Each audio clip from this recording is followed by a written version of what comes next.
Mother, paano ba ginagawa yung bata? Sige, sino? Mga nanay, mga tatay, minsan ba'y nakatanong na kayo na inyong mga anak hinggil sa sex? Hindi ba't mahirap sagutin, ano? Pero hindi nyo ba alam na posibleng may mga nasasagap na silang impormasyon sa kanilang mga kaibigan o kaya sa inyong komunidad? Dito sa Pineda Elementary School sa Pasig City, kinuha namin ang mga pananaw ng mga grade 4 hanggang grade 6 na mga bata.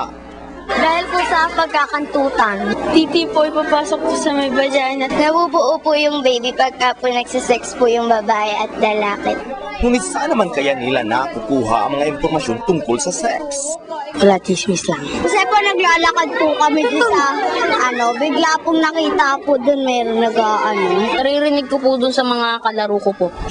At bakit naman kaya hindi sa mga magulang magtanong? Napagalitan po. Kasi po, bata pa daw po ako.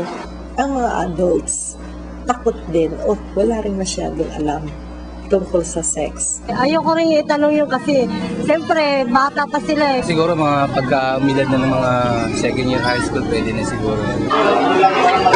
At whatever age, pwede mo nang simulan ang bata na maging responsable sa kanyang katawan, responsable sa kanyang sexualidad, responsable sa kanyang sarili. The parents should really take some time to know their children, to know about biological maturation, emotional changes in their kids.